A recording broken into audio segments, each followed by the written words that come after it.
And hello again and welcome back. Today we're going to continue on with Vengeful Hearts. Now, I want to apologise for being away for so long. I just got a little bit ill and wasn't able to record in the last 2 weeks. But now that I've been feeling better, I'm going to record on. So I believe we were at chapter 6. Yeah, I believe we were. What were we doing again in chapter 6? It was like they were doing these bomb things and they split apart some of those water pipes, wasn't it? Yeah, the kid got hurt, that was it. Jimmy or something like that. He blew himself to shit picking up the bomb that fell out. I'm just going to turn down the volume a little bit for myself. Yeah, it's all coming back to me now. It's been like 2 weeks since I last recorded because I was very ill. But I believe I still have the general idea of what the story was. Joe, this is crazy. You'll never get out. We made it out of Jenna twice. Don't underestimate what we can do. No, but you're biting off more than we can chew. Neptus doesn't leave secrets where you can find them. Oh, they were going to break into Neptus, weren't they? Yeah, I forgot about that. I agree, it's dangerous and unnecessary. It's not unnecessary. Neptus isn't just after money. How do you know that? So far, everything they've done is consistent with maximising profits. I know Francis. He isn't just a greedy businessman. He thinks he's a visionary. We have to know what his vision entails. Then let's kidnap Francis and ask him. I'm not letting you go into the gardens, period. Why not? You don't decide that. Or did she just slap her or something? The screen shake. You can't make that call by yourself either. And why not? Because I'm taking your charger with me. Because you risk all of us. That's why I'm going alone. It would still jeopardize us. What if they question you or torture you? You don't trust me? No, not really. You're a bit crazy at the moment. No offense, but no one knows how they would behave under torture. It's not something we can count on. But I have to know. Neptus is up to something. I'm sure of it. I believe you, but we have to find another way to get that intel. Do you all feel this way? Bob? Amy?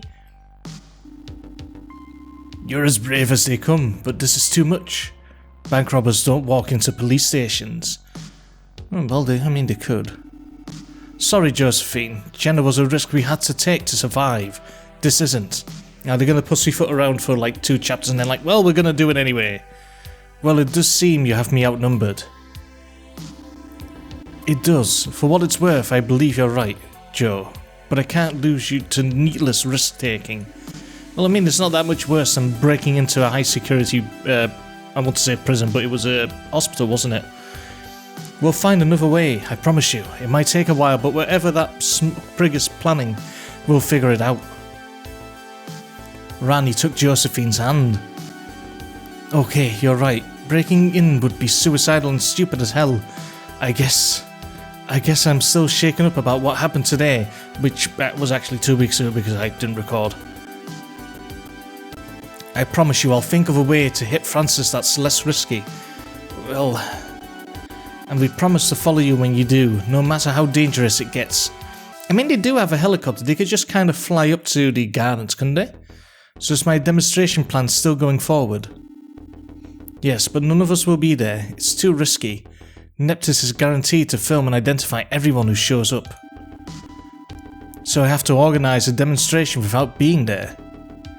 You guys just made excellent points about not taking risks.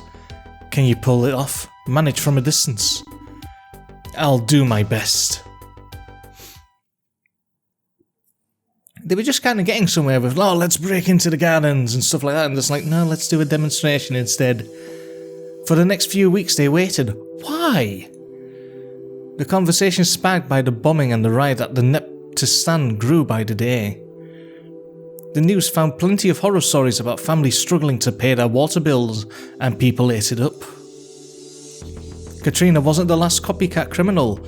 Around downtown, groups of usually young street kids began breaking water pipes and selling the water.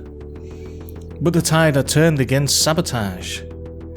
After the bombings, politicians up for re-election began loudly campaigning for the restoration of law and order. The security industry was only too happy to oblige. Regular drone surveillance and patrols with armoured cars quickly ended the phenomenon of breaking water pipes. Perhaps it was better that way. At least one man fell to his death while climbing a high-running pipe. His fate reminded Josephine of how close she had come to perishing the same way. Afterward, a far safer, more fashionable crime emerged, collecting rainwater as visibly as possible. Someone had been circulating guides on how to build contraptions to gather rain from household supplies and duct tape. That someone was of course Josephine, with the help of Amy's contacts. Drawing the guidebook was soothing. For hours at a time, Josephine didn't have to think about either Jimmy or Francis. Oh, poor Jimmy. This poor stupid Jimmy that picked up a plastic explosive. Instead, she could chuckle at upper middle class social media stars showing off the water contraptions they didn't actually need. Those who took the side of Neptus were equally quick to let everyone know that they stood with Jimmy. Then 2 weeks into the process, Esther Heading died. Who? Esther Heading was an elderly woman who attempted to rob a water shop with a toy gun in order to help her grandkids. The security gunned her down. Oh, I shouldn't laugh about that. That's pretty awful, but it's still incredibly funny as well. In Esther, the growing water protest has found a martyr almost as sympathetic as Jimmy. The poor boy was still in the hospital, and not a day went by without a visit from some business mogul or member of the town council. With a camera crew in tow, of course. For a while, Jimmy was the face of the so-called innocent victims of anarchy, organised crime and domestic terrorism. Then someone discovered that none of the benefactors barging in for a photo op had offered to cover Jimmy's medical costs, or assist the family in any way. Oh, what dicks. That someone, of course, being Amy. Francis rushed to fix the issue, personally presenting the boy with a cheque. But the damage had been done. Esther Heading and the financial troubles of little Jimmy made it clear that Big Water wasn't interested in saving lives. The protests, usually at local water shops, steadily became bigger. And people got hurt. All the while, Josephine lay on her bed and carefully peeked out of the window. Every dog walker passing by could have been a Neptus agent. Then again, it was possible Neptus hadn't made the connection between her and the bombings at all. Not knowing how much her enemies knew was without a doubt the worst part of fugitive life.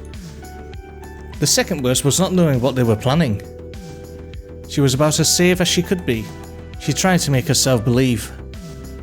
Rani had set alarms at all entrances to the house and kept a regular watch.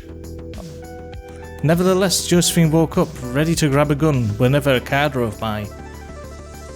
Every night she had the same nightmare.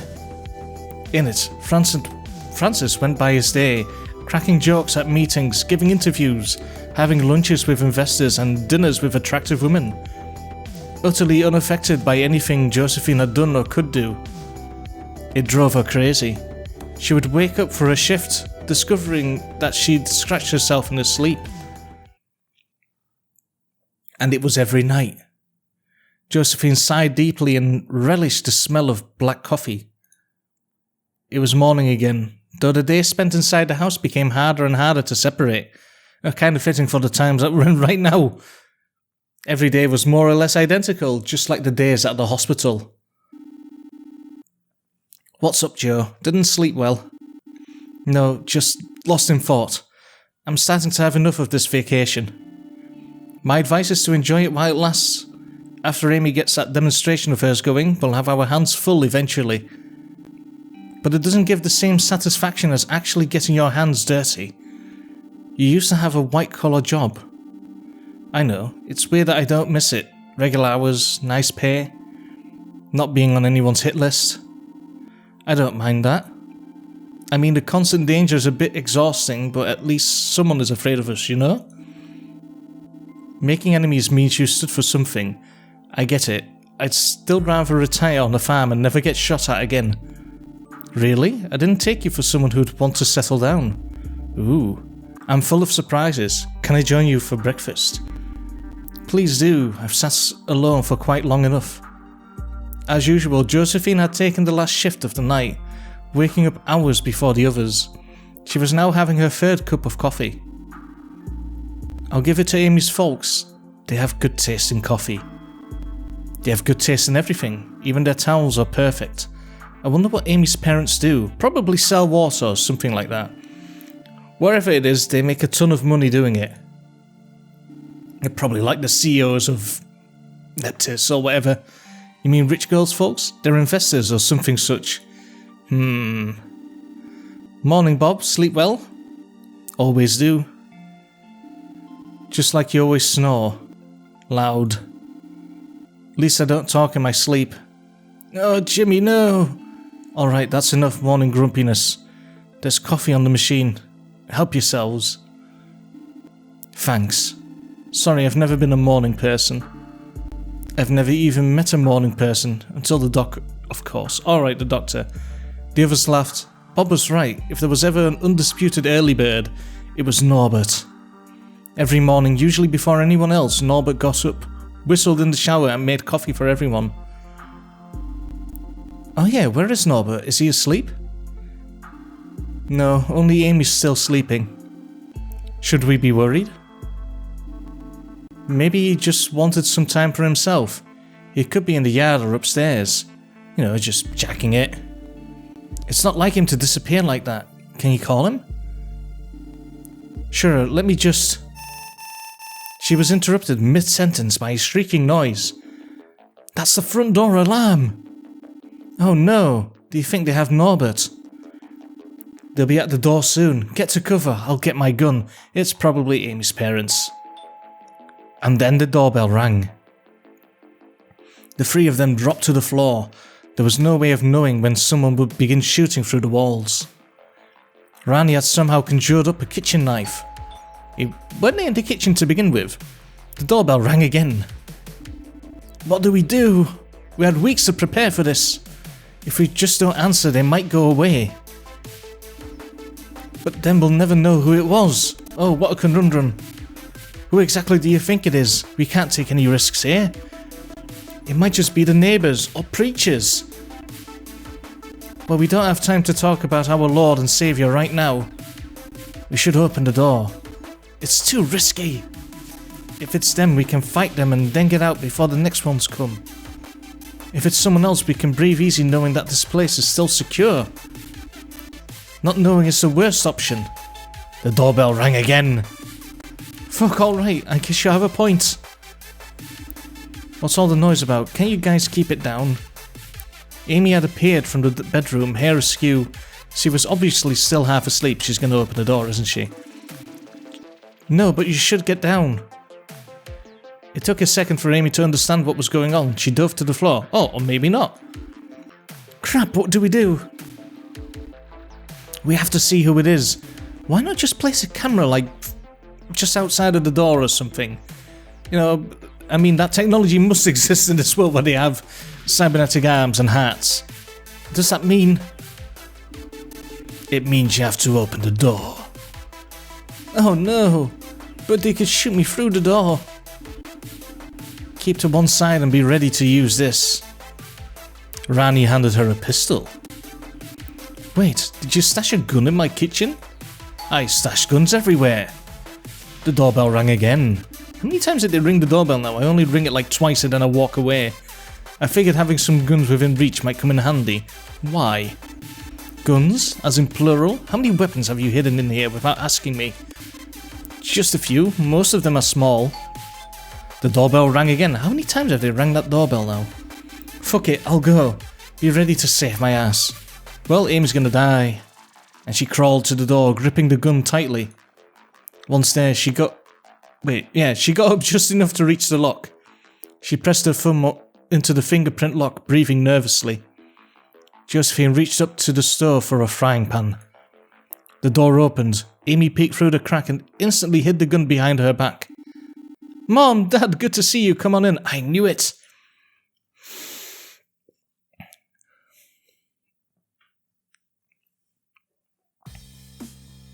Amy opened the door wide and conjured an apologetic smile that stretched from ear to ear. I'm sorry I didn't tell you, but I invited some friends from uni over. Everyone, meet my parents. The three of them had scrambled to their feet as fast as they could. Mr. and Mrs. Sierra, nice to meet you. You have a lovely house. Mr. Sierra was a tall man, maybe in the 60s, in a neat suit and with a commanding air. Mrs. Sierra was a little shorter. Her $1 million earrings couldn't outshine a hospitable smile, though they did their best. Amy, what have I told you about hosting parties without my permission? That I am to make sure your office is locked, freely use your credit card for food, and make liberal but not too liberal use of the wine cellar. Exactly, good girl. Now come here and hug your old man. Carefully, Amy hugged her father with one arm while holding the gun behind her back with the other. Oh no. Josephine rushed to the door and offered her right hand while quietly snatching the gun with her left. She slid it into the back of her pants and shook hands with the couple. My name is Joe. I'm a friend of Amy's from Students United Against Oppression. Or, well, no, I can't make an acronym out of that, can I? Both the Sierras shook her hand firmly. I'm glad to see Amy has made so many friends. What was that organisation again? Students United Against Oppression. It's the activist group that I'm the vice chairperson in. I told you about it. Mr. Sierra looked confused for a few moments. It's those radicals that march in the streets and shout obscenities. Ah, yes, your hobby. Sorry, dear, I have had a long flight. Are you all from this group? Yes, we are. We're planning the next issue of our magazine and had a meeting yesterday. I trust you're both avid readers of Amy's writing. Mr. Sierra smiled again, still hospitably, but suddenly she didn't seem so friendly anymore. But of course we are. We couldn't be proud of our little journalist. Based on her tone, it was obvious that neither of them had read or planned to read any of it. She turned her attention to Bob, who was looking very uncomfortable. And you are? Bob Larson, likewise from the feminist organisation. Bob is my gender studies partner. He's very progressive. No, I mean yes, I am progressive. Aren't you a little old for college? You see, I had kids very young and didn't finish my degree. Now the kids have left the nest, so I picked up where I left off. How old are your children then?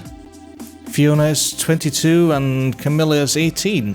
They're both in law school? Oh dear, his expression. You must be very proud of them. Our law school is one of the most exclusive in the world. I'm afraid they moved out of town. Didn't want to go to school with their lame old man, I guess. Who do we have here? Sometime during the confusion, Norbert had appeared downstairs. Norbert, meet my parents. They've come on a surprise visit. We were looking for you. Were you curing your hangover somewhere? I haven't seen you since the party. Oh, I was just checking it. Oh yes, I was indeed.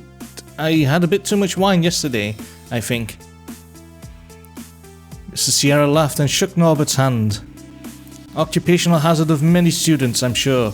Say, we just came to pick up some things, but why don't we all have breakfast together? A splendid idea. The others followed her into the kitchen. Josephine grabbed Norbert by the sleeve and whispered to him. Where were you? We were worried. Out on the balcony. I'm sorry, I just needed some fresh air. We have to get rid of them fast. I don't think Bob can act like a college student for very long. Before following, she slipped the pistol into the pocket of her coat. Is that gun gonna go off at some point, maybe? The breakfast that followed was among the strangest in Josephine's life. Rania made croissants and coffee. Amy suddenly laughed at everything and couldn't keep her hands still. Yeah, that's probably just because she's horribly nervous. Bob, not knowing what to do, chose to really lean into his incredibly poor performance of a gender studies student. So, Mr. Sierra, raising daughters to be great feminists is so hard, is it not? Oh dear, is he gonna blow it? Oh, Amy was an easy one. She basically raised herself. We were never home. Amy's mom bit her lip in a manner that disagreed. Bob didn't seem to notice. I would have been in trouble if my wife wasn't such a strong woman. That's why I began taking the gender science classes. Rani bit her own lip to keep from laughing. Amy's father was nice enough. He cracked jokes and didn't ask too many questions. It was obvious he knew next to nothing about his daughter's life. Mrs. Sierra was none of those things. She knew or wanted to know everything, and the only person she seemed to like was Norbert. Mrs. Sierra: So Norbert, how do you like med school? It's a lot of work, madam. I barely have time for anything else. If that's true, then how did you and Amy meet? Oh dear. Meet? We, met through our meetings at the organisation. Norbert and I are very good friends. Well then, why haven't you introduced this very handsome young man to us before? Well, you've been away a lot. I haven't had the chance. We're always glad to meet your friends. What about you two? What are you studying? I study engineering. 1 more year to go. And where do you plan to work after you graduate? At Neptis, probably. They're expanding fast. I'm sure they're hiring. Working for the biggest is always a good bet. I own some shares. I could get you an interview there. You own shares of Neptis? Not a lot, just 6% or something. That's quite a lot, actually. But I know their CEO, and I tell you, Francis Brabeck is going places. That man has a vision. Wait, he's the CEO? I thought he was just like the second in command or something. So I've heard. Not to brag, but I know for sure that their stocks are only going up in the near future, no matter the bad PR. I feel terrible for that man. To think he has to run a company and fight terrorists. I worry about the capabilities of the police here. Did you read about that little boy? So awful. I wish people learned to speak their minds without violence. I, for one, think you young people should work more and worry less about expressing yourselves. Mom, activism takes a lot of work. Did you know that? Oh, and then she goes off again. Josephine couldn't believe it. There was a Neptis shareholder sitting right there, and this one was a very nice man. He was Amy's dad. We could use him. Then again, Francis had been really nice too, right up until he wasn't. And who owned 6% of Neptis and claimed it wasn't much? Amy's dad was at least a multi-millionaire. Aside from that one morning meeting at the top of the gardens, this was definitely the richest company she'd ever been in. Suddenly she felt very hot and uncomfortable. She opened a button on her vest. Mr. Sierra snapped her back into the conversation. What about you, Rani? What do you do? I'm in security, international. She studies international relations and is writing a master's on the privatization of military operations globally. Wow, that's a mouthful, isn't it? Rani nodded gratefully. A fascinating topic. Perhaps Amy can send me your study once it's completed. Sure, she can. What about you two? What do you do? Nothing nearly as interesting. As I said, I'm a businessman. I spend my days looking at shares and stock prices and currency values. Have you invested in Dogecoin? It's going very well. Well, all that looking seems to be paying off. Yes, we've been fortunate. It's a good time to be a shareholder in almost any large company. The economy has improved in the last 2 years. My goodness, what is that? Oh, it's her hat. Mrs. Sierra gasped and pointed at Josephine's chest. It's nothing to worry about. I was born with a weak heart, so the doctors recommended a cybernetic enhancement. It decreases the risk of a heart attack. But couldn't they have done it in a less obvious way? That thing is grotesque. Josephine resisted the urge to punch the old woman in the face. I'm afraid that's just how cybernetics work. Devices as powerful as hers are impossible to conceal entirely. And they are becoming more and more common, I would know. He waved his robot arm. Mrs. Sierra ignored him and continued talking to Josephine. Poor thing, that must really hurt your dating life. Amy buried her face in her hands. Josephine mustered a smile. Actually, it's a pretty good icebreaker to tell people that my heart is unbreakable. There was some nervous laughter. Josephine smiled her politest smile. But you never told us what you do, Mrs. Sierra. How do you fit your work with your husband's busy schedule? My husband supports me. My passion is gardening. I've written a book in the maintenance of figs. It's good to have a hobby.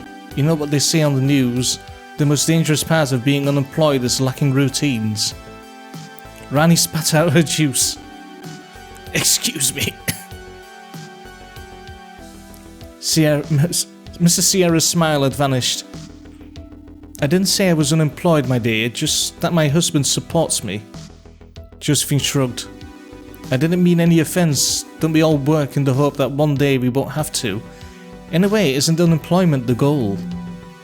This did not soothe Mrs. Sierra one bit. God, she likes poking the bear, doesn't she? And will have you know that my book was very well received in the botanical community. Clearly the situation was getting out of hand. Josephine realised that she'd lost her temper. I apologise. You've raised a child and written a book. I'm sure that's a lot of work. Damn right. Back in the gender science class, God damn it, Bob. We call that emotional labour. Do we, Bob? I believe Bob means unpaid work. Darling, should we let the kids get back to their meeting? I'm sure they have many important things to discuss. Mrs. Sierra gave Josephine one last spiteful look. Yes, let us go. We have a plane to catch. The group escorted the couple to the door. Amy's father whispered something to her before leaving. As Mrs. Sierra was putting on her fur coat, she bumped into the coat rack and something fell out, bouncing off the floor. The fucking gun! What was that? Amy's mom kneeled to inspect it. Josephine already knew and closed her eyes in despair. Amy, darling, why is there a gun in our home? Mr. Sierra's formerly friendly voice had now become the voice of someone about to call the police. It's mine. I didn't know I was going to stay the night, and walking alone at night scares me. Mrs. Sierra handed her the pistol with an absolutely stunned face. Amy, you would do well to make sure your guests do not bring lethal weapons with them. Yes, Mother. I'm sure it was an honest mistake. Jo lives a bit downtown. It must be in some abyss if she feels she has to carry something like that around. We're disappointed, Amy. Amy's father scanned Josephine with his eyes from head to toe. We'll be travelling for another week. When we return, I expect the house to be clean, vacant, and weapon-free. Yes, Father, I'm sorry. And you, Jo, do remember to leave that gun home when you go demonstrating or whatnot. I don't want the police to get any wrong ideas about you if my daughter is near. Of course, sir. Sorry, sir. And so Mr. and Mrs. Sierra left the house. There was a short lull as everyone took in the blissful silence. I'm so sorry. I thought I took the gun in well enough. Not your fault. I'm sorry my mum's a bitch. I wasn't exactly nice to her either. The only thing more hilarious than you provoking that crone was Bob acting like a student. What? I thought I nailed it. Yeah, you nailed something, Bob. You did your best, Bob. I'm proud of you. We should have let Norbert handle it alone. Your mum was in love with him. Was it just me, or did she think I was your boyfriend? She definitely thought you should be. I'm sorry if that was awkward. Everything about this morning was awkward. But we have to plan for the future. It looks like we can't stay here. Maybe the rest of us can look for a place while Amy does her demonstration thing. Good idea. Honest to God, Amy, did you know your father owns Neptus shares? No, I swear, I know nothing of his business. I'm as shocked as you are that he owns 6% of one of the largest companies. He seemed to know something about Neptus that we don't. I noticed it too. Maybe we can use it. I can try to interrogate him when he comes back. Good idea. Though I don't think he knows any details. Francis plans on a need-to-know basis. Hey Doc, where were you? Oh, just jacking in the shower. I was getting fresh air on the balcony. Fresh air as in smoking? You got me. I'm a bad doctor, aren't I? To atone for this sin, I want you to clean the table. Aye, aye, Sergeant. I'll go help him.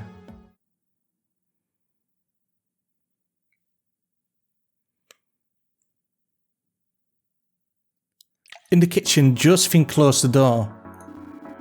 So, where were you really? You don't smoke, where were you really? I got a message from Jenna.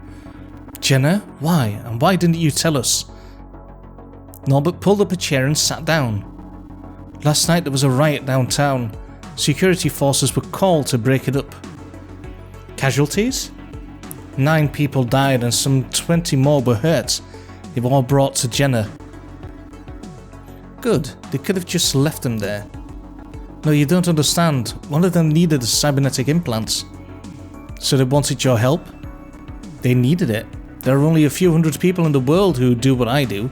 Really? That seems like kind of a really important thing in this kind of world where you can actually replace limbs that easily. And they couldn't find one, so a colleague tried to contact me. It couldn't have been a trap. Oh, it could have been a trap even. In fact, it most likely was. Which is why I didn't respond at all, and now that boy might be dead because of it. I fear the thoughts, but I've been gone for months. What if others have died because of it? You've helped hundreds in need in our gigs. Any doctor, heck, any nurse could have done those things. I don't want to sound like a pretentious ass.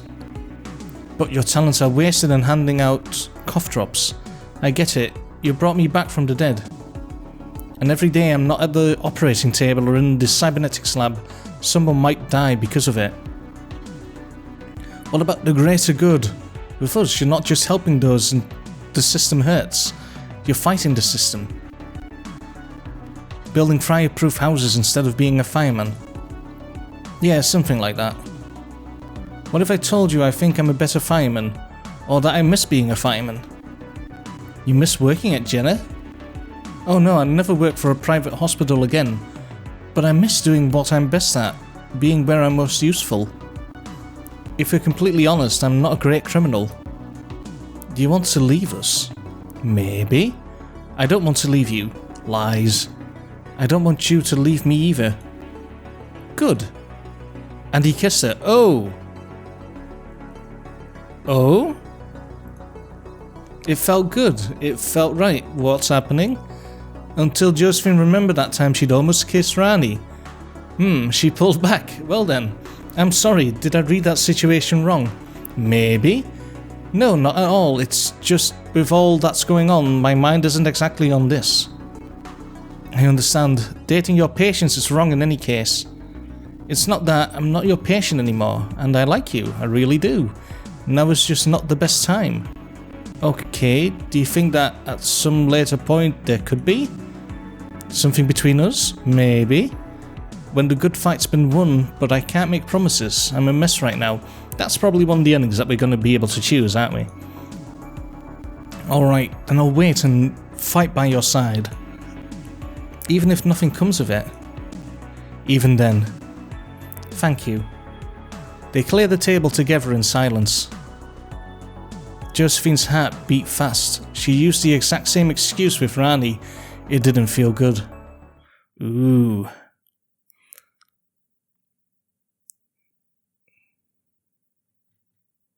Amy was waiting impatiently for them to join the group. Rani and Bob were with her. The demonstration is happening. All kinds of organizations are joining. Can we expect people to show up? At least a few thousand. Neptus is probably going to put up a counter-protest. Are they going to hire protesters? Some, but a lot of people will most likely show up on their own.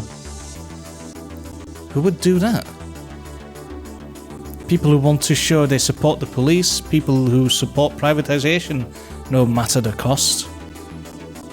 And loud dumbasses with a vague feeling about which side annoys them more. Oh yeah, lots of those. Also lots of police officers. Not security companies? Not on the highest level of the city. Neptus is sure to insist that City Hall protect their interests as visibly as possible. So there will be cops in riot gear with guns. Yes, most likely they'll come in armoured cars and survey the whole area with drones. If any of us go there, it's game over. Every face in that demonstration will be recorded on video.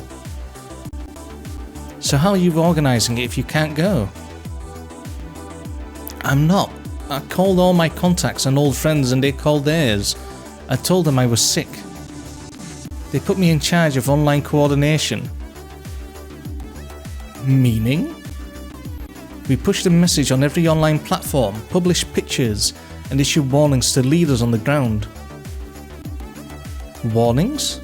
Yeah, like if someone lets us know that the police are blocking exit routes from the plaza, we can alert everyone and make a run for it. Or if the police get violent, we can guide people accordingly. We don't want anyone to get hurt.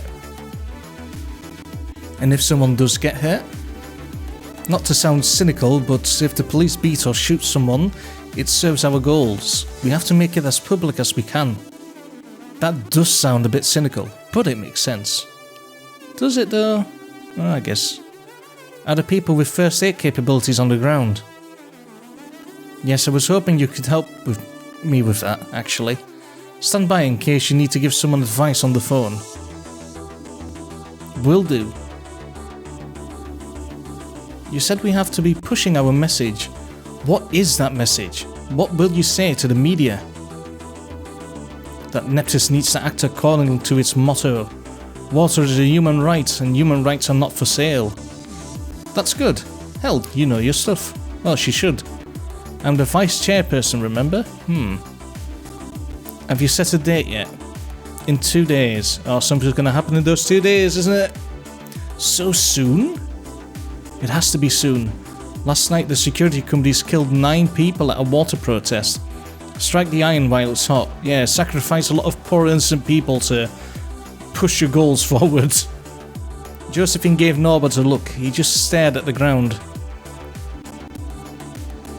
Hey, at least we can do this from here before we have to leave your mansion. Yeah, I kinda hate missing the whole thing. Don't. We're gonna have exciting times afterwards. Yeah, they're probably gonna do the whole breaking into the gardens thing after this, aren't they? Oh yeah, what are we going to do after this? We said we wouldn't do gigs before the demonstration, but we should get back to it immediately after. Strike the iron while it's hot, right? Again? And find out what Neptis is after. You're still convinced there's a master plan. Even more after speaking with Amy's dad. We'll have to find a way to deal with the increased security. Attacking the pipes won't be easy with drones and armoured cars everywhere. Then we'll focus on intel for the time being. Intel and building a mass movement. We already have a mass movement. It's just disorganised and leaderless. The demonstration is our chance to become an organised movement. We'll have to figure out how to lead from whatever slum hiding place we're going to next. And figure out a way to get that intel without taking too many risks. Sounds like this project will never end. What's the matter, Doc? Getting war weary? Not one bit, but I think we can all agree that we've been on vacation long enough. There's much to do. Speak for yourself, I've been working my ass off on this project. On this protest even. And we appreciate that. It's time the rest of us pulled our weight.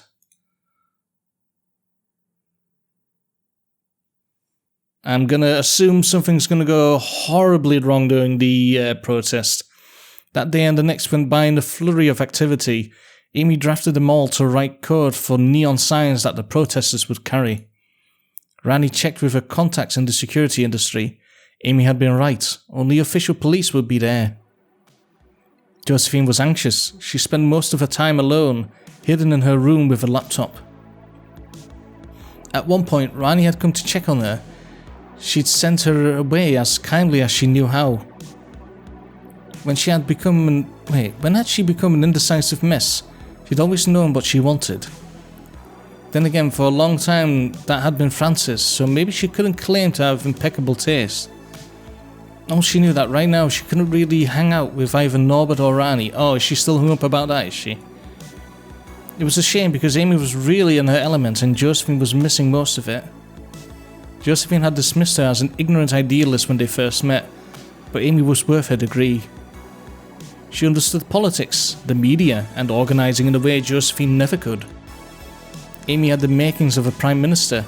Too bad she'd chosen a life of crime. Josephine sometimes wondered if she actually had. All this, the group, the sabotage, had been more or less thrust upon Amy. Sure, she'd chosen to join them, but was it really fair to make such a young person make such a drastic choice? Amy might never get back to university. In all likelihood, there was the last protest she'd organised. And she was so young. Right now she was in the kitchen learning to cook lasagna with Rani. You idiot! That just came out of the oven. Crap, I need ice. In the freezer. How fair was it to take someone to war when they didn't know how to cook their own meals yet? Guys, it's the news! They scrambled to the screen. Watching the news together had become a little ritual of their little family. I'm going to take a quick sip here, because we're reaching the 1 hour point of me reading constantly.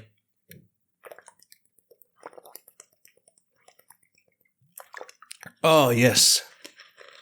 Lovely. Because I'm assuming I need to do Brabek's voice again.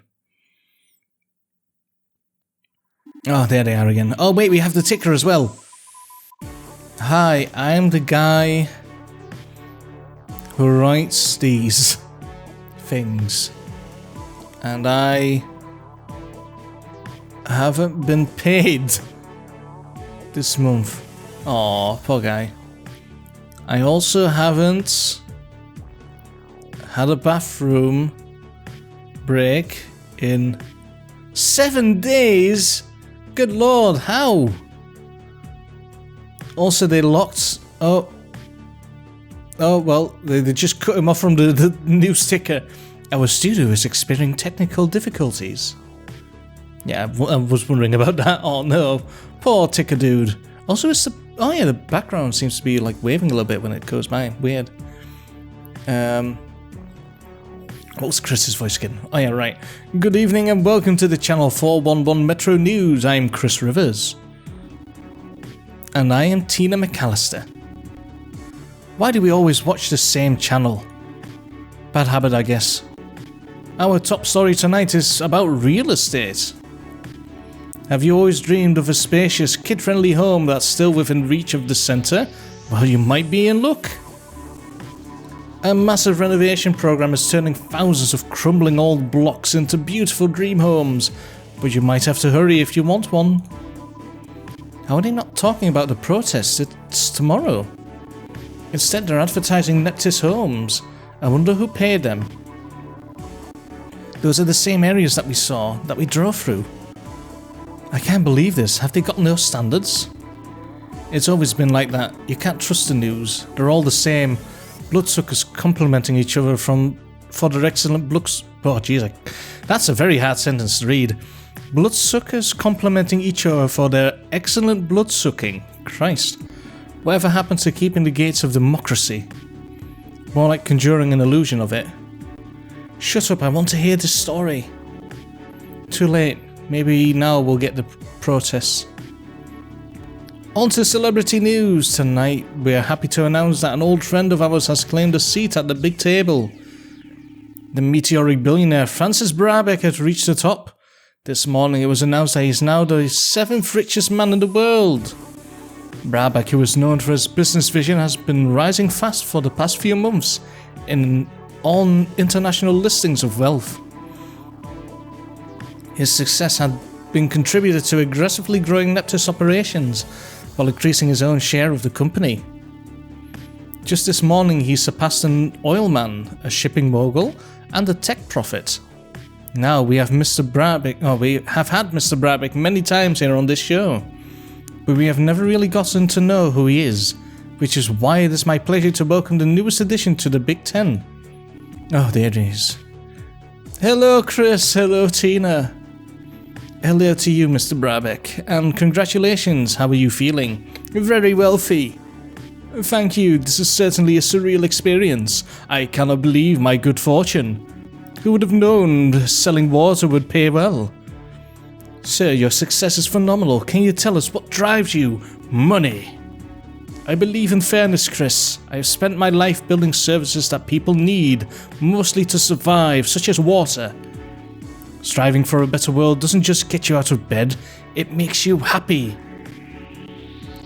Is this drive for fairness also what kept you from pursuing a career as a professional athlete?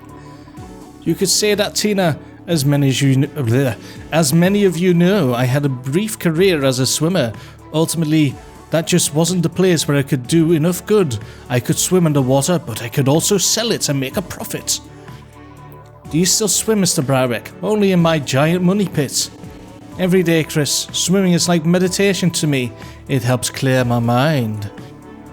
A billionaire, a philanthropist, an Olympic athlete. Francis, I have to ask, how are you still single? Well, Tina, I guess you could say love is the one field where I haven't yet found success. Surely there must be someone. I hate to admit this, Chris, but I actually lost someone very special a few months ago. I haven't been able to date since. I guess I'm still heartbroken.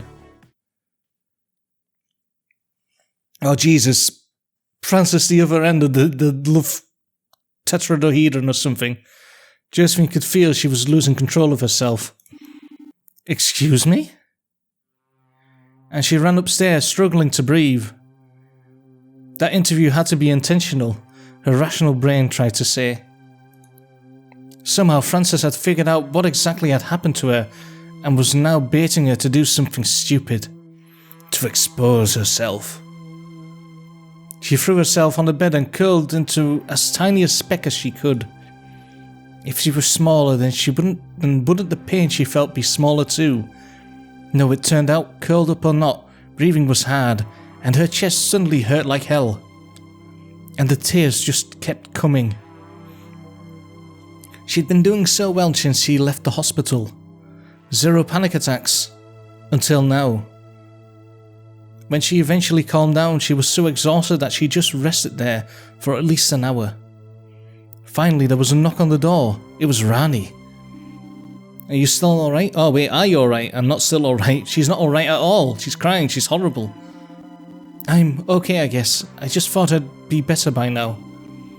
What we went through in the courtyard isn't something you get over in a couple of months. I don't see you crying like a baby. You should have seen me back when I thought you were dead. I was a much bigger mess than you now. But I've had more time to deal with it, and I never knew that asshole. I do hope you'll be there when I kill him, fucking bastard. That interview went on for almost an hour. Did you know Homicidal Business Shark? Wait, did you know Homicidal Business Shark had a very relatable middle-class childhood? Tell me he also said he wants to have kids. Oh, not just that, he said the whole reason he's decided to save the world is so he can leave it to his kids one day. Ugh. Jesus, do people buy that? I know tomorrow's headlines will, and the day after they'll write about nothing but the riot in front of the gardens. You think there's going to be violence? The way they've directed all media attention elsewhere? I have a feeling. Then again, I'm a bloody pessimist. By the way, Francis is going to be there. Wonderful. Really? Yeah, he's inviting all the reporters from the plaza to come inside and have a press conference. Presumably while the cops beat the protesters outside. Is that perhaps the way to get into the gardens? Act as if you were a reporter and just kind of go in with the crowd? Figures. Is there something I can do? For you, I mean. Look at you, going all soft. No thank you. I'll just try to get some sleep. I'll feel better tomorrow. Alright, good night, Joe. Remember you're not alone. I will. As Rani left, Josephine began to think she might be more alone than ever. Even worse were the ideas floating in her head. She had to know what Neptus was doing. And she wanted to confront Francis. Both ideas were stupid, of course. Or were they? Yes, they are. They are very stupid. Ooh, it's nighttime. Look at those colours, lovely. Have we seen the nighttime version of this room? Don't think we have. She sat on the balcony, watching the centre glitter and glow in the distance. Once again, there was a light at the top of the gardens. Francis was swimming in his money pit. Just at the top, Francis was working alone. Why was Neptis buying so many houses? She understood it was profitable, but the scale and speed was just too much. Why take such drastic steps if there wasn't a plan behind them? Well, there probably is, but you just don't know what that plan is yet. She was sure the answer was somewhere in Neptis archives, probably in the city planning section. It was incredibly frustrating to know where the answers were, but not able to get them. Somewhere in those shelves there was an answer to all of this, a way to hit Neptis hard. Oh, hi there, Bob. How are you doing? Haven't seen you in that kind of shape since I first met you. I'm better now. How come you're up? I have an innate sense of when people are about to do something stupid. Remember our talks about redecorating the gardens? I just want to jump to that part. Good things are worth the wait. You have things here that you shouldn't throw away. I know. I have you guys. I'm just sick of watching Neptis get bigger and richer and worse, and me doing nothing about it. I hear you, but you know, there's good things. You've got the dock and Amigo going head over heels for you. Most of us are lucky to meet someone, and you've got like 2 of them. Don't even get me started on that. I have a feeling I did. Sometimes hanging out with one of them feels awesome, like I was more alive than ever. Sometimes hanging out with both of them does that. And sometimes I'm so torn I just have to get away from both. It feels like I'm somehow cheating on them both by just being there. And I'm not really even seeing either one. I'm guessing today was that kind of day? Like he was somehow cheating on them both. Big time. And I have a feeling tomorrow will be too. You're gonna do it, aren't you? Do what? Threesome. Have a little respect, don't lie to me. You're gonna break into that fancy plant house. Oh. I could get in with the journalist. Ah, I knew it. That's your master plan? Sounds like you're gonna die. Are you gonna stop me? Nah. Bob sat in silence for a while. We could hear the crunching inside of his mind ticking away as he stared blankly into the void. No. I said I'd help you. This could be the dumbest thing I've ever done. But if you're gonna go, I won't rat you out. I'm just gonna sit here. Just know that if they catch you in there, we won't be able to get you out either. I know. Thanks, Bob. I promise I'll come back and you can yell at me. You can all yell at me. But this is something I have to do, you know. What I know is that you crawled back from the dead.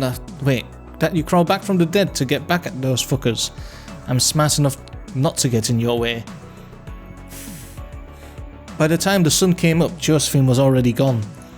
Oh, and that's when she went to the gardens. On the doorstep, she wondered if she should take her life support with her. That could be a good idea. At least give her a little bit of a charge before you go out. She decided not to. It was too cumbersome and it would raise questions if she was inspected. Carefully, she unplugged the cord leading to her chest. She would have to do with the battery inside the heart. Okay, 6 hours to live. That's not a lot, is it? Would it be enough? She made her way to the centre in the brisk morning air. It was raining. Rain didn't bode well for the protests. She was wearing Amy's clothes. She also had Amy's journalist ID. This was a pretty bad plan. The worst thing about it was going behind the others' backs. But they'd never have let her go, and she had to go. Many of the windows she passed had some kind of contraption on them for collecting rainwater. She couldn't help but smile about that. No protest hurt Neptis more directly than losing profit. The pouring rain drummed on her coat and soaked into it slowly. She'd been in such a rush that she'd forgotten her umbrella. The pouring rain formed huge puddles in the lower sections of the road. There was no way around them. The streets were practically empty. She spotted some security guards, night shifters coming home and others, but she was well ahead of the tide of people. Even the tram was blissfully deserted. Not only did she get a seat, but she was able to choose where she sat. It was also a handy test of Amy's ID. Actually, she had taken Amy's name and employment info and glued it onto her old ID. She was hoping the machine would only check the face and the fingerprint. If they matched, she could pass as Amy Sierra. And she did, for the trams anyway. She was the first person to arrive on the plaza opposite of the gardens. There was already a police blockade in place around the building itself. The protesters, at least the ones willing to brave the rain, would start pouring in soon. Protests were a bit of a grey area in the city. Big organised rallies were incredibly rare. So rare, in fact, that no law explicitly forbade them. Yes, I read that correctly. I just keep going on about these environments that the art that they made, but it's just so nice to see it. It's just like the way that they've done and everything with those settings. Like you can tell that it's raining and stuff like that because they've made like little colour changes in between the raindrops there. It's just so nice to look at it. Of course, any protest that got the least bit of unruly could be classified as a riot and would be dealt with accordingly. Most people, including Josephine, never went to protests, and many didn't really care if the police treated hooligans roughly. The vast majority of demonstrations were small, organised by students or activist groups, and more or less invisible to the life of a vast city. Banning them or cracking down on all of them was certainly more trouble than it was worth. One thing they never neglected to do, though, was record everyone who showed up. Many recent graduates would find it difficult to find employment later. Josephine found a small cafe on the edge of the plaza that had just opened. It had uptown prices, but getting something nice for a potentially last meal seemed reasonable enough. She ate a piece of pie and drank some freshly squeezed orange juice, along with a huge cappuccino. It was delicious. As she ate, she watched people stream into the plaza. First came all the different organisers with their megaphones and platforms. All Josephine saw was excited teenagers. She checked her watch. She still had around 3 hours before her heart ran out of juice. Wait, so she's just sitting around while like a clock is ticking down. Oh yeah, in 3 hours I'm gonna be dead. And did it take her like 3 hours to get there? I mean, she should be rather rushing to like find a charging port or get the thing done that she wants to do and get the hell back. If these monks had taught her anything, it was that 3 hours was a really long time. It's not really, and yet over in a second, most likely. Then the regular people began showing up. Ugh, those fucking regulars. Other students, mothers, union activists, teachers, doctors. Water truly brought people together. The protesters actually set up large protective umbrellas that guided the rainwater into tanks that people could freely drink from. There was no sign of the pouring rain abating, but then again, there was no sign of people staying at home because of it either. That alone was half a victory. The abundance of press cameras taking pictures of the crowds was the other half. All they could do was hope that those pictures didn't end up on the cutting room floor. Josephine didn't join the demonstration. She sat in her comfortable coffee house waiting for the call for reporters to enter the gardens. Raindrops on the window clouded her view. The swarm of people in the plaza was fascinating to observe, most huddled in small groups, leaving gaps for people to pass through. Some never seemed to find their place, walking and milling about here and there. The loudest and most aggressive protesters made their way to the front, or formed small groups that yelled insults at the cops. The police kept their cool and stood in neat rows in complete silence. The occasional idiot tried to test the strength of their line. They always got hurt. In the end, a few thousand people showed up. Less than would have if the weather was better. Wait, less than would have if the weather was better. I thought that sentence was weird there, but enough to be noticed. Of course, a few thousand was still a ripple in the ocean, but ripples were rare these days. There were speeches and songs and flag waving, all to the tune of the constant drumming rain. Josephine was eating her third piece of the ridiculously expensive pie. Her third piece, Jesus! When finally neon signs flared up, inviting the press inside. Josephine got up, thanked the waiter, and ran for it. As she apologised and pushed her way through the dense crowd, the gardens appeared for the first time ever. For the first time ever imposing. Wait, but she's been to the gardens before, though. In the grey weather, the top floor was completely invisible to the ground, wreathed in a secretive curtain of mist. The outer lights were off, and so the waterfalls reflected only the grey and the black of the nearby empty buildings. Further below were the electric fences and armed guards to keep the protesters at bay. A small group of reporters huddled by the fence, trying desperately to protect their cameras from the rain. Josephine was the last to join. Getting through that sea of people had taken her a while. The other reporters barely looked at her. They all formed a neat line behind a screening wall of stout police officers. So far, no one had asked her any questions. So far. There was at least double security at the gates, with policemen and security guards standing as still as statues. The pouring rain continued to leach into her coat. Tina. Oh, right, that's the news woman, isn't she? Yeah, that's what she is. I was wondering, Tina was familiar there for a second. I couldn't place where she was from. You can stand here if you want. Josephine turned and looked down. Tina McAllister stood there, offering a space under her umbrella. Thank you. As Josephine entered the protection of her umbrella, she also picked it up. Tina McAllister was much shorter than she appeared on TV. I'm a big fan of your show. Glad to meet you.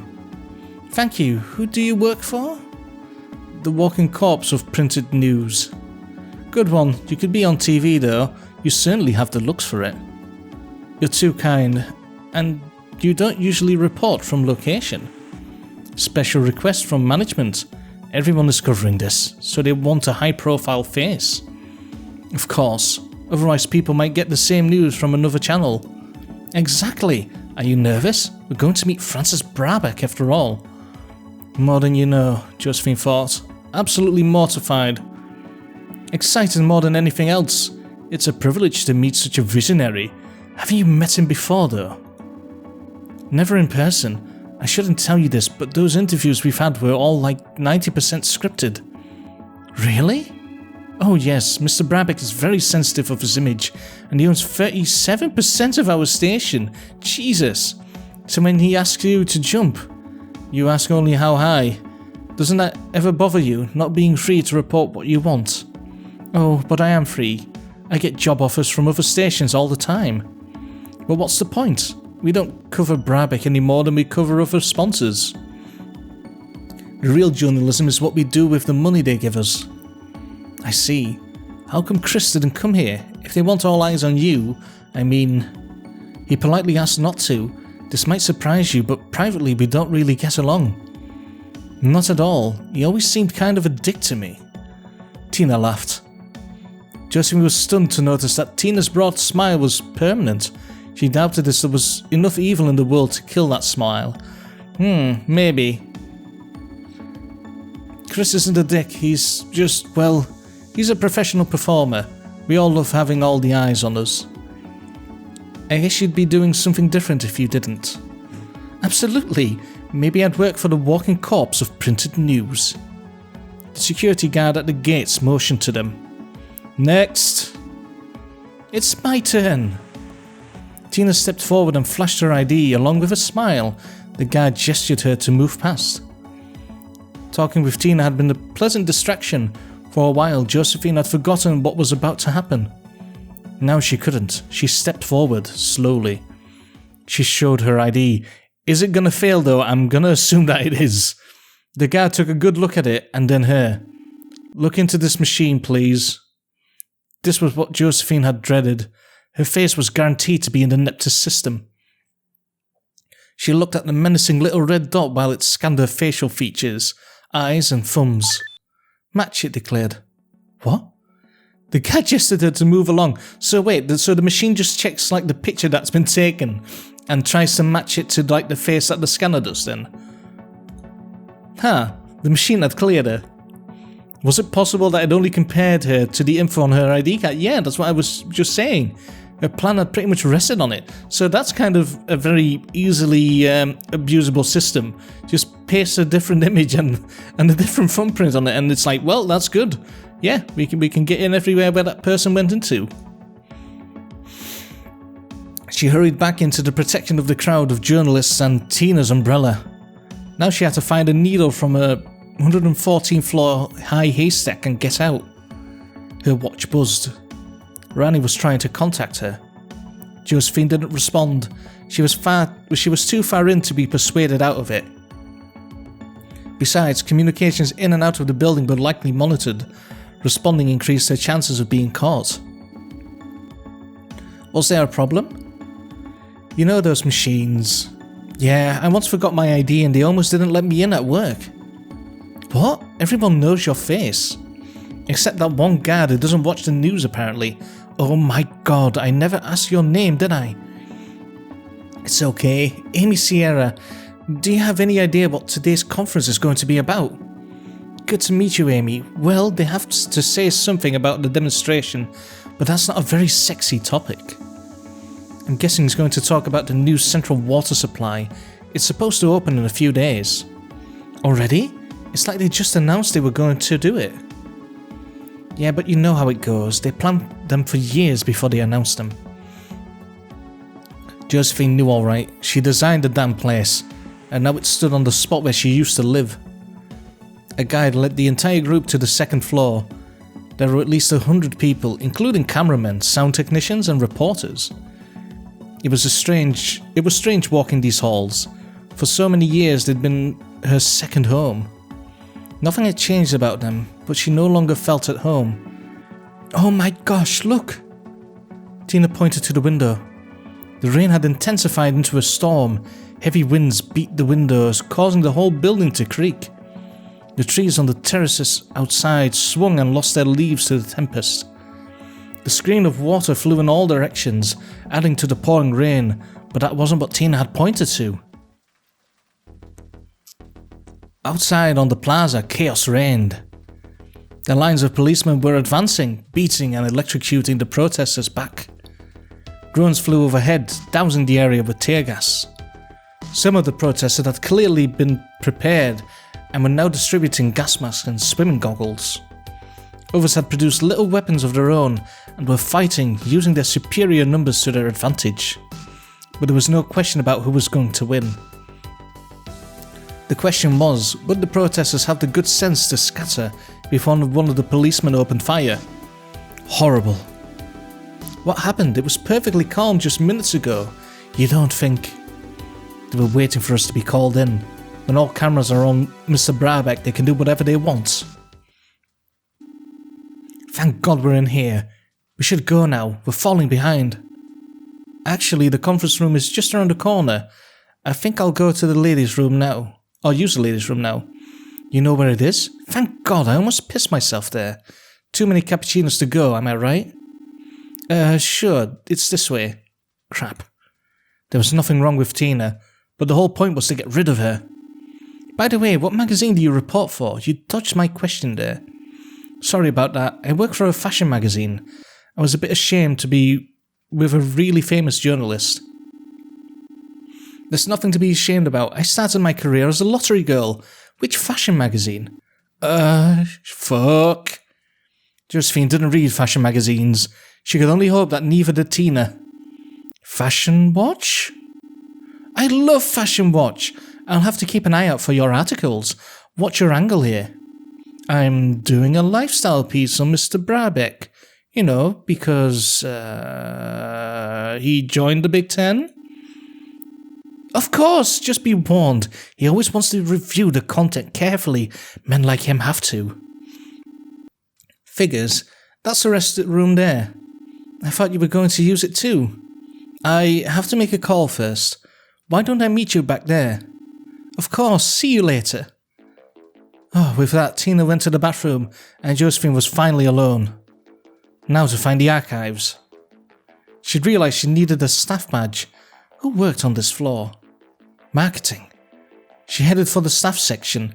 It would be closed by an electric lock.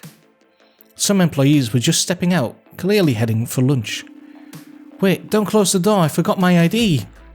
A nice young man let her in without any questions. You fool! She walked around the hallways trying to look determined and not like she was lost. It was hard walking forward with determination while also keeping an eye out for coats and other things that might have a personnel badge in them. Was this what life was like for pickpockets? The marketing section was a series of hallways with 100 small glass-walled offices. It was noon, so many people were now either having lunch or attending meetings. Many others had probably called in sick due to the demonstration. All in all, the section was mostly deserted. Josephine found some coats that no one was watching and started going through the pockets. No dice, though she did find a chocolate bar she wasn't above stealing. While digging through them, she heard footsteps. Someone with fields was coming her way. She quickly grabbed the coat and began putting it on. "Hey, that's mine," the middle-aged woman shouted. "Is it? Oh my god, I'm so sorry. Mine must be down the hall." The woman grabbed her coat and stared into her eyes. She'll miss the bloody chocolate bar. "You're already wearing a coat." Crap, she was. The woman clearly wanted an explanation. She was about to ask more questions. Josephine burst into tears. I'm so sorry, my boyfriend dumped me last night, and now I'm just messed up. I have a coat like that, but it's at his place." The tears came much more naturally than she would have thought. In front of her friends, she always maintained a brave face.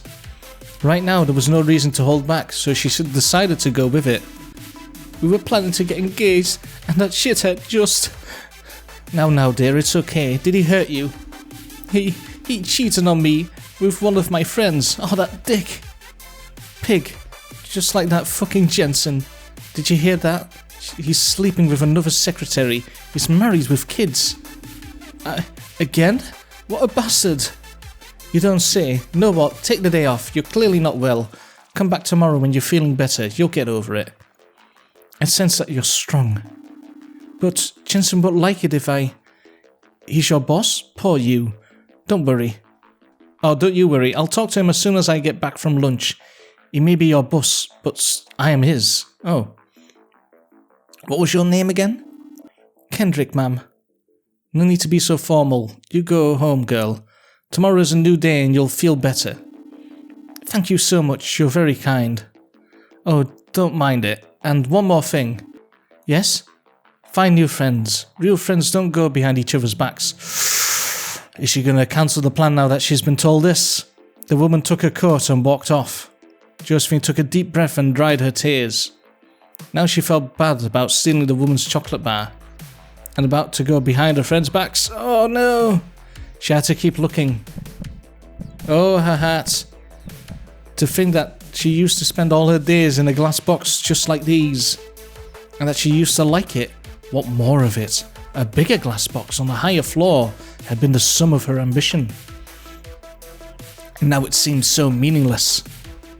As she walked down the hall, she heard muffled laughter and noises. There was an office, larger than the others. The blinds were closed, but the door was open. She peeked inside. The noises were coming from the bathroom attached to the office. The sign on the door read, Jensen. Of course, Jensen, secretary. Could there be? Carefully, she slipped inside and snuck over to the large oak desk. Behind the desk, there was a chair, and on the chair, pants! Jensen's pants! Quickly, she went through the pockets, and there it was. Attached to the belt was a supervisor-level keycard. She sighed with relief as she undid the clasp and gripped the small card triumphantly. Based on the sound, Jensen and his secretary was just about done with their business. Oh, okay, sorry, I completely misunderstood that situation. I thought he kind of just left his pants out on his chair and just took a massive shite. But I guess he's doing his secretary in the bathroom. Josephine hurried out, but not before opening the blinds on the off chance someone would see them come out. She couldn't help but smile with excitement. So far, her little operation has gone swimmingly. Almost too swimmingly. Yeah, it's going a bit too well, isn't it? 6 months ago, when she still worked here, she'd been too obedient to run a red light, let alone spy on a corporation. On her way to the elevator, she passed by her own department. She pulled up her collar and stared at the ground. There was a chance that even now, after all that had happened, someone would recognize her. Finally, she reached the elevator. Waiting for it, she waiting for it to come seemed like an eternity. Now, where did the city planning department keep their records? Most records were kept in the archives in the basement. But city planning was pretty high up, on the 82nd floor. Anything secret would most likely be there. She took the elevator up. Rising up reminded her of her last day at work, her one and only trip to the top. She checked her watch. An hour and a half to live. Shit, she needed to hurry. Yeah, did that take 1.5 hours to get to that point? Jesus. I don't think she has the time to even get back now, does she? She also took a look at the ID. Jensen's first name was Rick. Too bad. Yeah, Adam Jensen, I think that was the joke there. As soon as she was out, she would call someone to meet her halfway and bring the charger. To her surprise, there was no lunch break going on at the 82nd floor. Everyone was at work. City planning was nothing like marketing. Here the floor was divided into wide open spaces with plants, waterfalls around the walls, and comfy lounge sofas everywhere. The offices were spacious and all on the northern side. Big glass windows brought light to a space where young, well-dressed people worked on sleek laptops. Obviously, this section was considered worth more money than marketing. There were also larger holographic models of the city, accurate to the tiniest detail. She knew many of the places, and one of them she had designed. It was at the centre of the room, and it was massive, reaching almost to the roof. The central water supply, it resembled a big spider. At the centre there would be the largest above-ground water tank in the world. To and from the tank, which hung in the air just above the ground, hundreds of pipes led water into the city. And combined with the tank system was a huge drilling plant, which would draw up groundwater to be purified. The purifier section also recycled as much of the city's wastewater as it could. Ugh. Josephine couldn't help but feel proud of her work. Not many plumbing engineers got to turn their work into city landmarks. This would be one. This would be one. It was just in the worst possible hands. Can I help you? Someone asked. Josephine turned. It was a young man holding a laptop and a coffee cup. Actually, yes, I'm Jensen from Legal. I need some of the new land deeds. Alright, come this way. The man led her across the space full of holograms.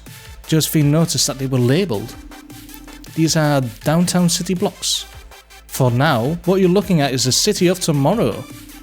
It sure looks fancier than the city of today. That's the plan. What deeds did you need? Everything from the past month. I also need to see all the relevant contracts with the city. That's a huge pile. Did we get sued? Not yet, but we're preparing a strategy in case we do. Smart. Anything else? Yes, actually, in light of recent events, it would be really good if we could see the water contracts too. Oop. I just accidentally touched the scroll wheel, I guess. If we could see the water contracts too, yeah. The municipal water contracts? I'm sorry, but they've already been moved to the CWS. What's that then? And I don't have the classification for them. At the back of the hall, there was an electric door. You have to show your card. Ah, of course. Thankfully, Rick Jensen was management. His card opened the door. Thanks, I'll find what I need. As the door closed behind her, she sighed deeply and laughed out loud. All these different roles were going to get her in big trouble if she didn't get out soon. And so was her heart. She checked her watch. Every single one of her friends had tried to contact her several times. She ignored them. No time. The archival room was just that, a room with a lot of computers and shelves. On her right, the entire wall was just a big panelled window with a thin waterfall maintaining plant life on the terrace outside. The water made the grey daylight dance around the room in the wildest of patterns. On her left, the wall was full of receptacles.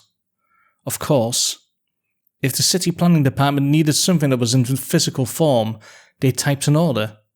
And downstairs in the basement, a robot would retrieve that set of documents, and a minuscule elevator would bring it there. What a weird system. A surprising amount of data was still kept in physical form. It had key advantage. It was impossible to corrupt or steal remotely. History had shown that nothing electric could be safeguarded forever. but nothing truly incriminating would be stored in the automated basement. What she was looking for was right in front of her. Opposite to her, the room ended in a massive steel door with a daunting-looking locking mechanism. Behind that door was the classified section of the archives. Any secrets Neptys had would be behind that door. That was where she needed to go. Walking through the small room, she tried to open the huge steel door, but wasn't surprised to be denied entry. Jensen was a supervisor, but whatever was in the classified section was above his pay grade by far. That just made Josephine want to enter it even more. She pressed herself as close to the door as she could. She heard no sounds. As far as she knew, there was no one in there. If she could just get past that wall of steel, she would have access to more or less all of Neptys' secrets. Risking her luck to try and steal another badge from the crowded city planning section was far too foolhardy. She looked around for an opening. She didn't see any. The window. There was space for some trees on the terrace outside, so there might be space for her to crawl to the classified section. If that section had a window too, she really hoped it did, or she's going to climb on the outside of the bloody building. And the thunder was now so loud that it covered almost any noise. Josephine grabbed an office chair and swung it against the window as hard as she could. It bounced back, flew across the room and left her hands jittering with pain. Shit. A strong gale blew straight against the building and caused the window panels to shake. She had a new idea. The panels were high and about a meter wide, joined by some unknown mechanism. She had a small pocket knife on her. She pushed its blade between the panels and began to wiggle it. Slowly the panels came apart. She did the same trick for the other side with the same panel. Eventually she got her fingers into the gaps. The heavy panels squeezed them from both sides. It hurt. Grunting, she pulled with every muscle she had, taking support from the wall. With a creak so loud it hurt her ears, the panel lifted and she fell back. It didn't fully come off though. It was still attached at the top. Like a heavy curtain of some glass-like plastic mixture, it hung from the roof but was free of its neighbours. And Josephine could now squeeze herself through the gap. Fingers still throbbing, she crouched and pulled the gap wider. She slid one leg into the terrace, and then another, and then, still holding on, her torso. The first things to greet her were a sheet of water falling from the roof, and then the howling wind throwing rain on her face. The cold made her squeal and gasp. The terrace was just wide enough for the trees to be planted there. She took some consolation knowing that if she fell, she would only hit the next terrace which she could see below. Sort of. Realizing how high she was instantly made her stomach turn. She closed her eyes, sunk to her knees and hugged the palm tree next to her.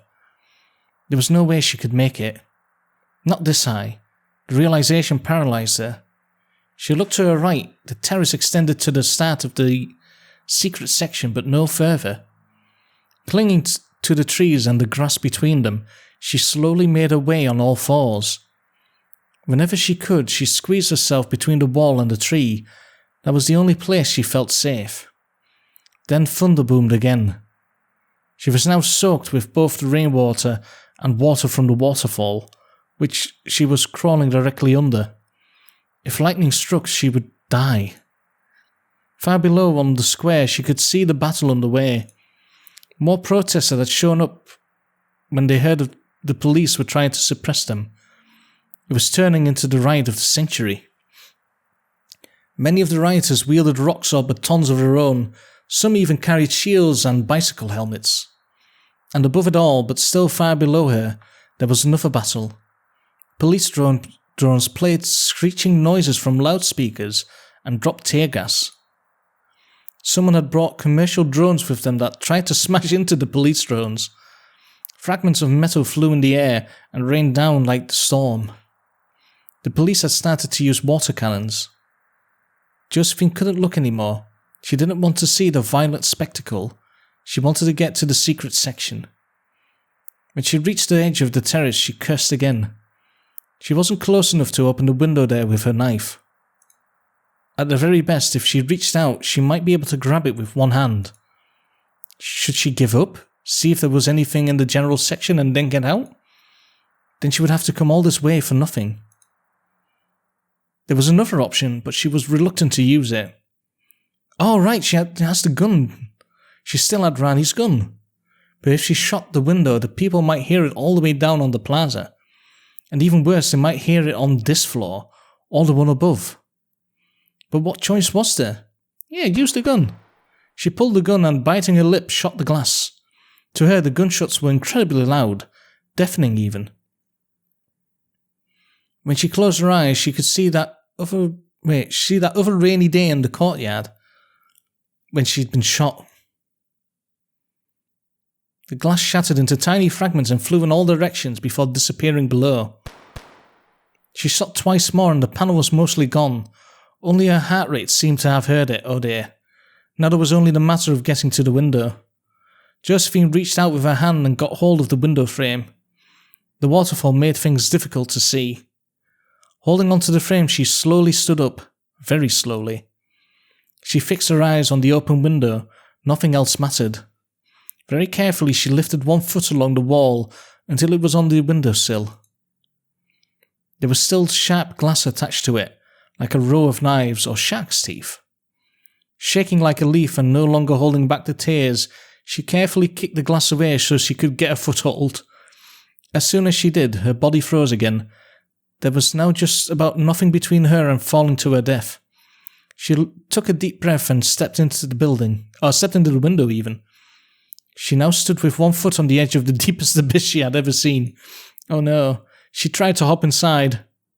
And slipped. By some miracle she fell inside the building, but not before landing on the row of jagged glass with all her weight behind her unfortunate left hand. The shark bite hurt a lot. Josephine didn't hold back to scream. She didn't have to. The door was soundproof. Only the thunder heard her. Ah, fuck. Tears blurred her vision. For several minutes she sat there, frozen and shivering. Once her heart rate normalized a little, she carefully turned her head and looked at her hand. It was a mangled porcupine of blood and glass. By some miracle her fingers were intact. One by one she picked out the shards that she could see, all the while moaning in pain. Once she was done, she slowly got up, reached out of the window with her hand, and let the ice-cold waterfall wash the worst of the blood away. The pain was incredible, but she'd made it. She was in the secret section. She looked around. The room was much like the other one, except for the large hologram in the centre. It depicted the entire city. Aha!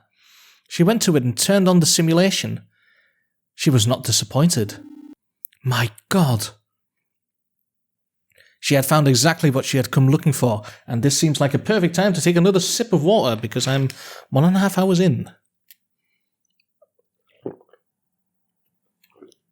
It seems to be like it's going to be one of those longer chapters. I'm going to preemptively open the other bottle of water that I have, just in case I need it. Maybe take another sippy of this. Right then. Oh, that's so much better. Oh, delicious water. Where were we? All right, she had found exactly what she had come looking for. Oh, is it now end of chapter maybe? I hope not. Getting out was much easier than getting in. All the doors open from on the inside for the fire safety reasons. In the regular archive room, she grabbed some folders to make it look like they were that... Wait... Oh, Jesus. In the regular archive room, she grabbed some folders to make it look like they were what she'd come for. Okay then. All she could do now was walk to the elevators quickly and with confidence. Perhaps no one would notice that she was dripping water and blood. In her pocket, she had a copy of what she'd found, what she had to give to the world. No one bothered her on the way out. The whole city planning department was by the window, watching the battle on the plaza unfold. Every once in a while the crowd yelled and cheered. This was entertainment for them. So removed was city planning from the violence, 82 floors down, that they were literally snacking while watching it. In their excitement, none of them noticed a shaking woman limping past them, leaving behind her a puddle of water and blood. As soon as she was past them, Josephine called an elevator. She had to wait a while. It was fine. She was so tired, she had to lean on her head against the wall. Oh, she's gonna pass out because her heart's gonna give out, isn't it? She checked her watch. 42 minutes to live. Yeah, no, you got less than that. Approximately. The less time she had, the more that word terrified her. She decided to call the others from the elevator. At this point, it didn't matter if the call was intercepted. She'd get out before they could react. Just take the elevator to the lobby and walk forward, she told herself. Bing. Tina! The doors opened. Josephine found herself looking straight into Tina's eyes, and she wasn't alone. Oh, shit. Miss Lace, good afternoon. Josephine dropped the file she'd been holding. Francis was smiling, so was Tina, and the two other people who looked like her cameramen. Amy, I thought I'd lost you. Come on in. Josephine stepped in. What choice did she have? Was Tina with them? She was the one person in this building Josephine wouldn't have suspected, which was probably why she shouldn't have trusted her. Josephine had a hand on the grip of her gun. Shoot Brabeck! You've got a gun literally in an elevator with him, with no guards. Mr. Brabeck, this is Amy Sierra. She's a very nice fashion reporter I met downstairs. Wait, you called her something else, didn't you? I've known her as Miss Lace for a while. Has this changed? Wait, Tina wasn't with them? Shoot Tina as well. She can't be trusted. It has, actually. It's Mrs. Sierra now. In that case, congratulations are in order, Mrs. Sierra. Do you two know each other? We go way back. Years, in fact. Really? Why didn't you tell me, Amy? She thought through all the roles she'd played that day. Gentleman from legal, boyfriend left me, so please have pity. Amy Sierra, the fashion journalist. It took her a few seconds to separate them. She understood what was going on. Tina and her crew were mere bystanders. Francis couldn't do anything while they were there. As long as she was with them, she was safe. Mr. Brabeck has asked me not to speak of it. I was his personal fashion consultant for a while. We designed his entire wardrobe together. You gave clothing tips to Francis Brabeck? She did, indeed. In fact, I've been quite helpless since she quit 6 months ago. Why did you quit? That sounds like a dream job. I decided I want to give fashion advice to as many people as I could. Even those who can barely afford it. I had to choose one job or the other. And I'm terribly sad you didn't choose me. Have you enjoyed your new job? No change of heart yet? Oof, that seems like a... like a definite poke that you know she's been shot in the chest. Francis smiled at her, so he did know. Josephine smiled back. She folded the grip of her gun and cursed the fact that as long as Tina was there, she couldn't do anything either. Why not? Just blast him. Empty the clip in his head. No, I'm happier than ever. The fashion magazine industry is really on the brink of a revolution. The old order will be swept away like water down a drain. I wouldn't miss that show for the world. I think we're going to build something remarkable. You would do well to be cautious about it. These kinds of trade wars can hurt the whole industry and everyone in it. Why were you so shy earlier, Amy? Your job sounds fascinating. It is. Not a single boring day. I'm never going back to the past. That's good. The future is the only goal worth pursuing. I couldn't agree more. The only real choice is what kind of future we wish to have. Francis nodded with half a smile. I can't believe you're old friends with Francis Brabeck. It's a shame we've lost touch recently. You're so busy these days that keeping track of you is almost impossible. I'm sorry I've been so busy. If you want to free up my schedule, you can always win my fashion magazine war for me. You have the resources. I wish I could, but that would go against my business ethics. The elevator reached the lobby. Josephine thought about it. If she shot Francis and made a break for it, she might get out. But that would risk the information she carried, and it was too valuable. Francis would have to wait. Damn it. I promise you, Francis, I'll find time for you soon. Nothing matters to me more. I'm going to miss you, Miss Sierra. Josephine didn't reply. She was already halfway through the lobby when she heard Francis shout, "Have a sunny day, Miss Sierra." Sunny day? Had Francis taken leave of his senses? The storm was still raging outside. Maybe he'd realised what Josephine had been doing in city planning. He would go immediately to check if she'd succeeded. "You're a fascinating character, Amy. We should have lunch sometime." "Yeah, we absolutely should. Hey, which way are you going? Maybe we could split a cab." "Oh, I'm being picked up by a car from work. I'm sorry I can't give you a ride." "That's alright. It's not a long walk and I'm already soaked anyway. See you later." "Wait, take my card. I'll be in touch." Tina and her crew hurried out of the rain and into a waiting car. And Josephine was left alone in the plaza, along with thousands of angry people fighting, that is. The riot was winding down though, or at least moving elsewhere. There were still groups wrestling with the police, but most protesters had fled or been arrested. Ambulances had begun to arrive to care for the wounded. The tear gas had mostly dissipated. Josephine began walking across the plaza.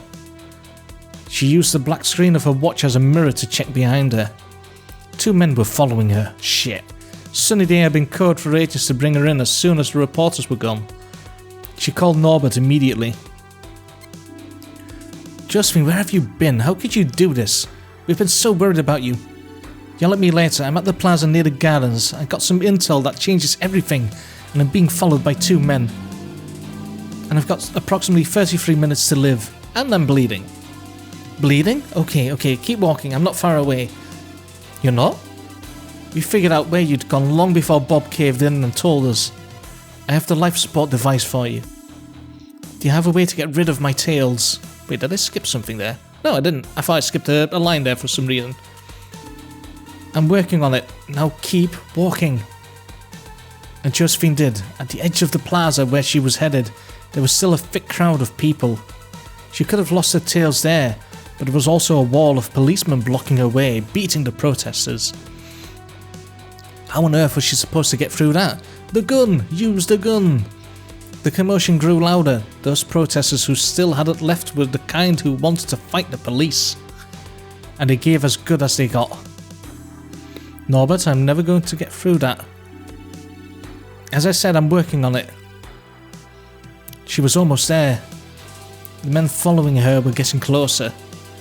She was sure they could convince the police to detain her. The policemen were swinging their batons with their backs to her. There was no tapping these cops on the shoulder. What the hell, Josephine thought. She had been through the ringer today already. She wasn't going to give up now. She lunged between 2 policemen trying to push through. One of them pushed her back and smacked her on the head with a baton. Josephine fell to the ground. Her head was swimming. "Josephine!" "Norbert, where are you?"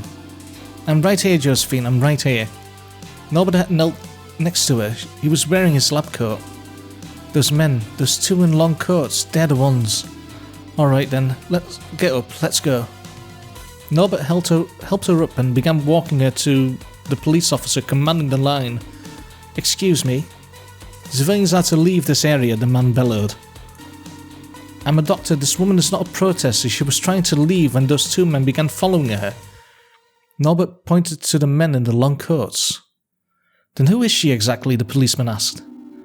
My name is Jensen. I work at Neptis." She flashed her stolen ID card with a thumb on the first name. Oh, with a thumb on the first name, now I get it. "I see. Hold on. We'll get you out of here. Follow me." Oh, it's not a good idea though. The officer led them away. They were just about to reach the ambulances at the corner of the plaza, but then, here there was no real fighting, just a number of protesters who demanded their friends back and stopped the ambulances from leaving. Fortunately, no one was in critical condition. And right then, the 2 agents reached them. "Oh, her heart. Hold on," one of them shouted. "These 2 are criminals who broke into Neptus premises. They must come with us." The policeman folded his arms. "Isn't that funny? Because they had ID cards and say you're following them for no good reason." "That woman stole the ID card of a man named Rick Jensen. We work for Neptus Security. We have badges." "If this woman has committed a crime, then that's up to the police to decide. The agent looked at Norbert, the doctor too. He's a co-conspirator, fired from Jenna for sabotage. Josephine once again fondled her gun. It wouldn't do her any good. And then before the policeman could make a decision, Rani happened. She stormed out of the blue, opened a tear gas grenade and threw it onto the ground between everyone. Then she grabbed the policeman's baton, hammered him on the head with it, and fell upon the agents. This wasn't the plan. Rani didn't respond. Possibly she didn't even hear since she was the only one with a gas mask. The stunned agents were on the ground in seconds. Rani rushed to Josephine and put a second gas mask on her. Not on Norbert though. Fuck Norbert. Yeah, she hadn't brought a third, I thought so. She grabbed Josephine and pulled her into the ambulance crowd, viciously striking anyone who got in the way. Josephine struggled to see and breathe. Her hand hurt and her arm and her chest. One nurse tried to stop them. She got kicked in the stomach and smacked on the back till she was on the ground. So went a policeman and a few protesters. Rani beat them so hard Josephine could have sworn she saw blood in the air. Suddenly Rani looked a lot like those men who shot her. Josephine was suddenly having trouble moving. Rani yanked her onwards harder. Norbert almost got left behind as he kept stopping to cough. Josephine grabbed him with her wounded hand. It hurt, but she squeezed hard. She couldn't really tell what was going on. It was all so fast. She could only focus on one thing. She focused on not letting go of either one of her saviours. Finally, they were out of the gas and the mass of people. Amy's car was waiting. Rani opened the door for a dizzy and bleeding Josephine, a coughing, crying Norbert and herself. They drove off. Josephine closed her eyes and took off the mask. The pain was getting worse, but she was safe, finally. She began to drift off. The last thing she did was make sure she still had her precious intel. It was there, in her pocket. But what should she get? She got a hologram or something? You hurt people, complete bystanders. You were about to get You were about to get both of you killed. They'd driven back to base in almost complete silence. Norbert's moaning and coughing had been the only noise. Amy hadn't said anything to anyone. Josephine had gotten so weak on the way that Bob had to carry her inside. She too had been exposed to the gas, just not as much. Bob had laid her on the couch gently. Her arms weighed so much. As soon as they'd gotten back and Norbert had rinsed his eyes, they began shouting. Josephine tried to listen, but it was so difficult to keep up. That policeman was helping us get out. He would have stopped helping and helped bring you in.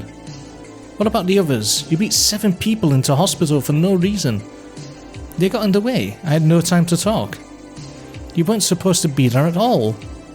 But you didn't stick around for a planning session. I came because I knew you wouldn't be able to handle it. Politeness won't stop their agents.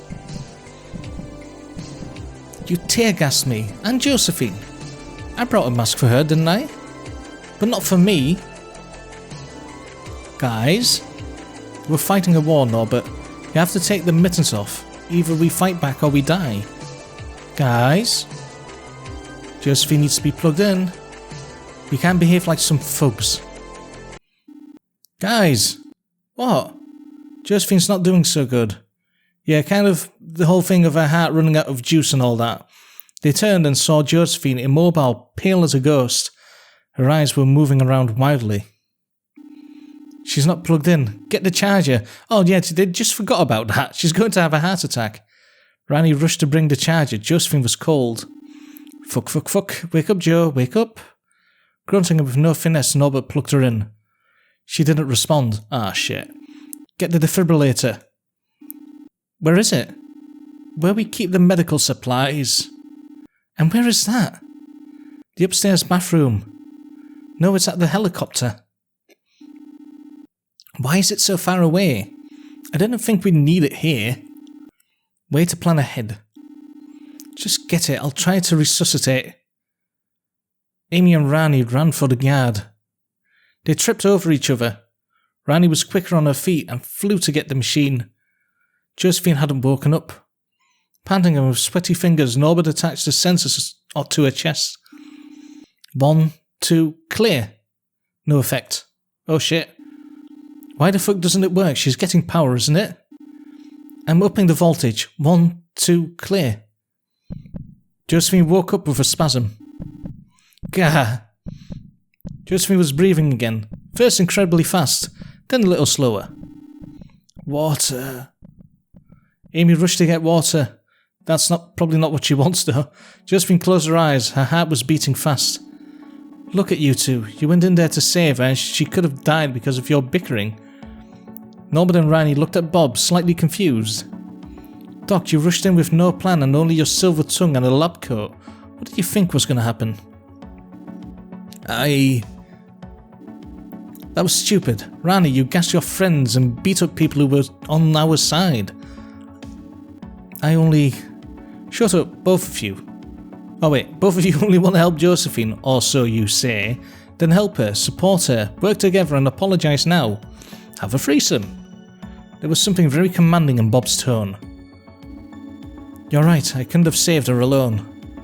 And you're right too, I can't approach every situation with a knockout blow. It's just, when there's no time to think, when there's no time to think, I do what I know. Beat the absolute shite out of people. That's still much better than my way of not having a clue what to do. You handle danger better than I do.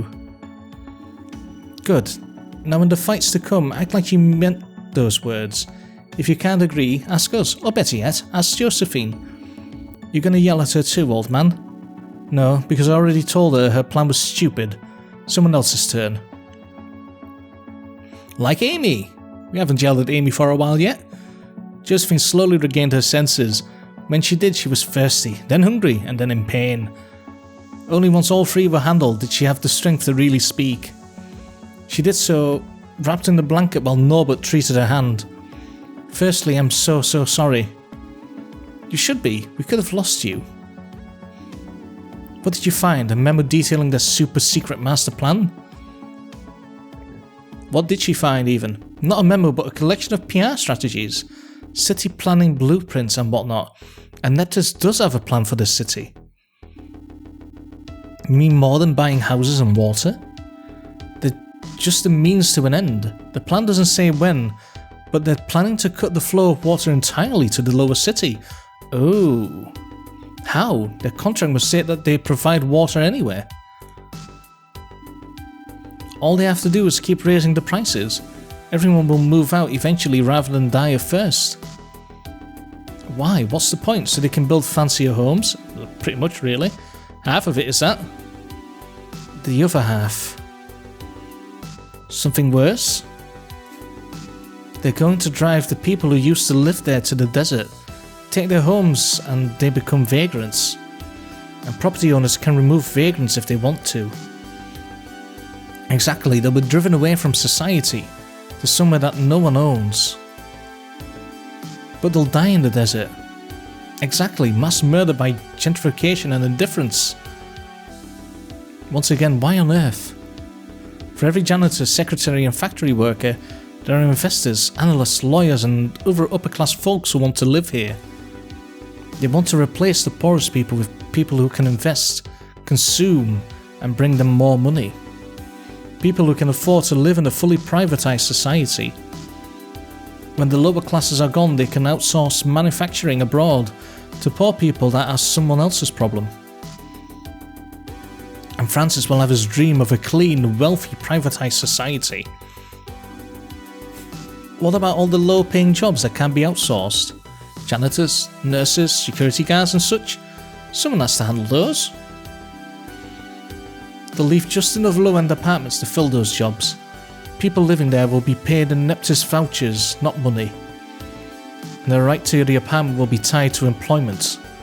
If they want to switch jobs or demand better wages or get sick, well, they can be replaced. That's slavery. Legally, it isn't. They can buy anything they want as long as a company owned by Neptus sells it. Is there anything we can do about it? Is there a law about a company putting out scripts for its workers I believe that's outlawed. At least I believe in Europe that's outlawed. I believe in America that's outlawed as well. Because I'm trying to remember where exactly this was used. I believe that was in like a mining town or something. Like they didn't get paid with actual currency. They got paid with like vouchers from that company, and they could buy everything in the town, and that was like bought up by that mining company or something like that. I believe that was outlawed like decades ago. Is there anything we can do about it? Luckily, yes. But I'm guessing we're going to find that out in the next episode. Maybe? Are we going to get more? No, I guess that was it for this one. Chapter 7, Choice of a Lifetime. Save. In the slot. And we'll do that on the next episode. Yeah, a lot happened in this episode. I'm kind of surprised at how much action stuff happened in this one. Bit of a change up from the last one a bit, because it was a bit of a slow burn last time. But this one had a lot of really fun action moments in it. And yeah, I hope you guys enjoyed this little episode, and we'll see you in the next one. So goodbye for now.